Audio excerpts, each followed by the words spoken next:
Bon, on va parler des migrants aujourd'hui. Sujet très vaste, sujet qui divise, sujet tabou, sujet très épineux. Et j'ai comme l'impression que Cédric Doumbé va apprécier fortement cette expression. Donc, direction TPMP, où on va discuter de 300 migrants qui auraient pris un théâtre à Paris comme logement pour s'abriter simplement du froid. Car dans une série très connue, eh bien, il y a une expression qui dit « l'hiver vient ».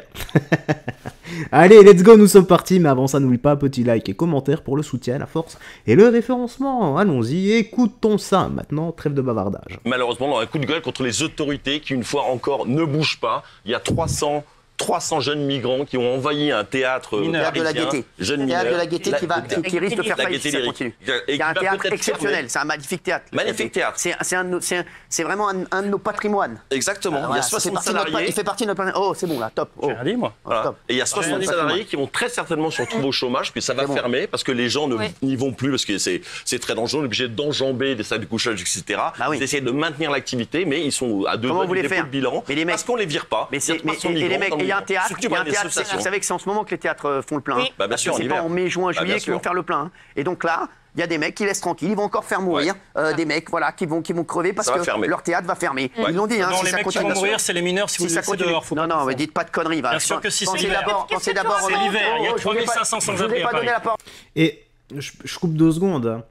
Si on mettait en stand-by le salaire de Thomas Guénolé, le temps que les migrants restent à l'intérieur du théâtre, au même titre que les personnes, donc les 60 salariés qui bossent là-bas. Est-ce que Thomas Guénolé serait OK de les laisser ou voudrait-il qu'ils dégagent?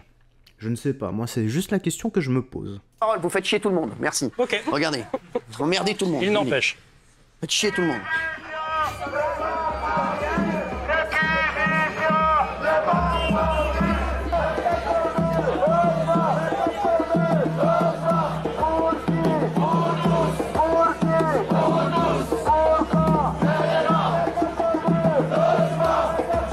Alors, je suis le seul à pas comprendre. Très préoccupant, je veux dire, pour le théâtre. Je suis désolé. Ah, bien sûr. Comment vous allez faire? Le mec, comment il fait, le mec du théâtre? Oui, ils vont au dépôt de bilan, là. Ils vont au dépôt de bilan. Et personne ne fait rien. Non, mais les mecs, mais dans quel pays on est? Alors que les réservations sont faites. Je pense que Bruno Retailleau, là, il est sur Mayotte, là, actuellement, Bruno Retailleau, et c'est vrai que c'est l'urgence. Mais je pense que Bruno Retailleau va s'en occuper très vite. Et demain, le connaissant, je ne vois pas comment il pourrait laisser ça. Dans des centres et les je ne vois pas comment il pourrait laisser ça, notre ministre de l'Intérieur. On ne dit pas de les mettre, comme le sous-entend Thomas, on ne dit pas de les refoutre dans la rue. il faut les mettre dans des centres. Les mettre dans un centre avec des lits, Il faut etc. sauver le théâtre d'abord, parce que le théâtre comme ça, c'est pas possible. Il faut sauver le théâtre d'abord. Si tu me dis qu'il faut les loger pour que le théâtre puisse reprendre ses activités, moi je suis d'accord avec toi. Non, mais les mecs, vous savez qu'il faut loger. C'est des gosses, je le rappelle. Et dites-moi, et les sans-abri, pourquoi on ne les loge pas, les sans-abri? Absolument, il y a 3000. Merci Cyril, je suis d'accord avec vous. 3500 sans-abri à Paris, il faut les loger. C'est bien. Moi, il est en accord avec ses valeurs. En accord avec ce qu'il dit, c'est bien. Vous savez qu'il y a énormément de gens qui travaillent en France qui ont du mal à trouver un logement et qui limite n'en trouvent pas. Donc je vais vous dire, et qui travaillent du matin au soir. Moi, c'est eux que j'ai envie d'aider d'abord avant tout. Moi, je vais vous dire, vous savez, il faut prioriser. Vous savez, à un moment, on voit bien l'état du pays, il faut prioriser. Pour moi, d'abord, j'aide en premier ceux qui essaient de travailler. Parce qu'il y a ceux qui veulent travailler aussi, et il y en a qui veulent travailler. Comme j'ai dit, la France travaille, il y a ceux aussi qui veulent travailler. Ceux qui veulent travailler et ceux qui travaillent. Déjà, eux, on va les prioriser. C'est eux qu'on va aider en premier. Ceux qui veulent travailler ou ceux qui travaillent déjà. Ensuite, il y a tous ceux qui, malheureusement, sont à la rue.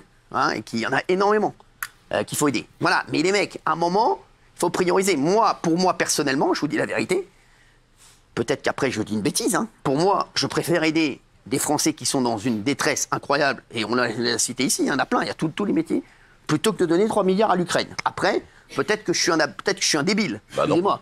Peut-être, non, mais si, peut-être que je suis un débile. Je dis la vérité, peut-être. Alors, je le dis, peut-être que je suis un débile. Peut-être je préfère donner ça que donner 300 millions. On a donné 300 millions, je ne sais plus à qui la dernière fois encore. C'est encore à l'Ukraine, d'ailleurs. Oui, on a donné 3 milliards, 300 millions, à la Chine. Je suis désolé, aujourd'hui, il y a des priorités. Aujourd'hui, on ne peut pas. Aujourd'hui, la France n'a plus les moyens.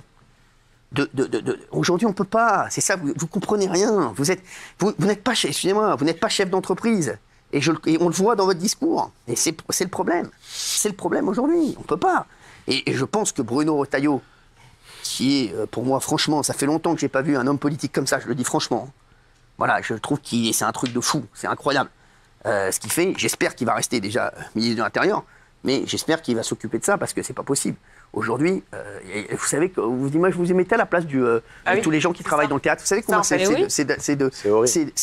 c'est d'emploi un théâtre. Vous savez comment ça coûte un théâtre au jour en jour? Non mais vous savez quoi, le théâtre de la Gaîté, c'est un des théâtres les plus connus à Paris. Ça veut dire qu'on va fermer encore quelque chose, un de nos patrimoines. Non mais c'est insupportable. La France, c'est insupportable de voir ça. Je ne peux plus. Pas ça, mais il faut les mettre dans des centres parce que l'appel d'air après, tu peux envahir tous les théâtres. Après, Thomas, si ça marche là. On n'a pas dit qu'il fallait les. On n'a pas dit qu'il fallait les mettre à la rue. Il faut d'abord, il faut juste d'abord essayer de sauver le théâtre, donc les mettre au centre. Voilà, c'est tout. On veut tellement les mettre au centre, mais il faut sauver le théâtre. Vous me dites qu'en plein hiver, on va juste les loger ailleurs. Moi, j'ai aucun problème avec ça. Il y a 3500 sans-abri à Paris. J'aimerais bien qu'on loge aussi des gens qui travaillent aussi. Non mais quelle que soit leur nationalité, qu'ils aient un travail. Vous savez, les logements sociaux, c'est souvent énormément de pistons. Il y a énormément de gens qui pourraient avoir des logements sociaux, qui travaillent, qui font tout, qui ne les ont jamais. Donc ça, c'est un autre problème. Mais moi, vous savez, je pense d'abord, excusez-moi, hein, je pense d'abord aux priorités. Et il y a des priorités pour moi en France. Il y a des gens, je vais vous dire, moi, j'ai jamais vu un Noël aussi triste. Je suis désolé. J'ai jamais vu un Noël aussi triste. Parce que les Français, ils sont tristes, ils ont la boule au ventre que ce soit Noël. C'est insupportable de voir ça. Je vous jure, ça me rend fou de voir les Français avec la boule au ventre parce que c'est Noël. Pourquoi?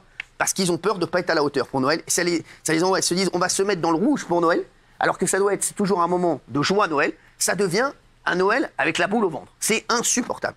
Je vous le dis. Donc il y a des priorités. Et pour moi, ça n'est pas une priorité, excusez-moi.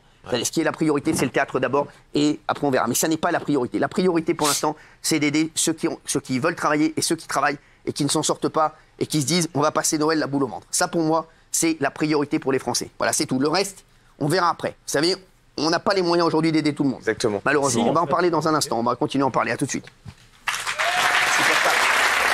Ouais, c'est juste. C'est juste. Malheureusement, on n'a pas les moyens d'aider tout le monde. Et il faut faire des choix. Voilà. Et sur qui... Qui, en France, a la priorité de bénéficier de ces choix. Donc, les migrants ou les Français qui galèrent. Les gens qui veulent bosser, qui veulent s'en sortir, qui n'y arrivent plus. Car des taxes, on les ponctionne.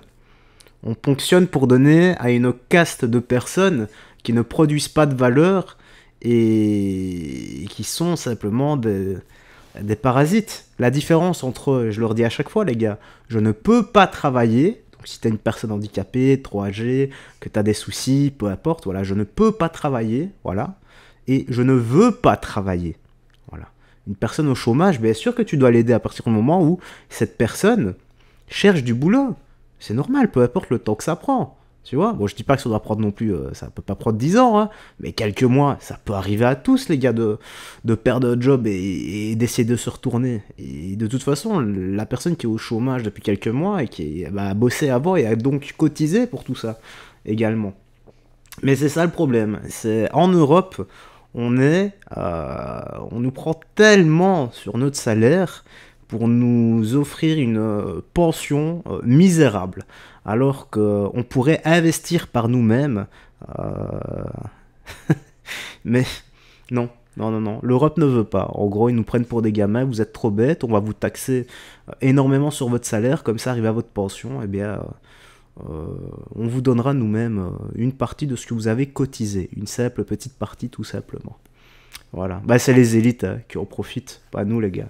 Investissez, maître mot. Bref, la petite news actu se termine ici, j'espère que tu as bien apprécié. Moi, je n'ai rien d'autre à ajouter, voilà, hormis de prendre bien soin de toi, des gens que tu aimes, et on se dit à la prochaine pour d'autres vidéos. Bye bye, fais très attention à toi, garde la foi et surtout, que Dieu te bénisse. Ciao, on se voit à la prochaine.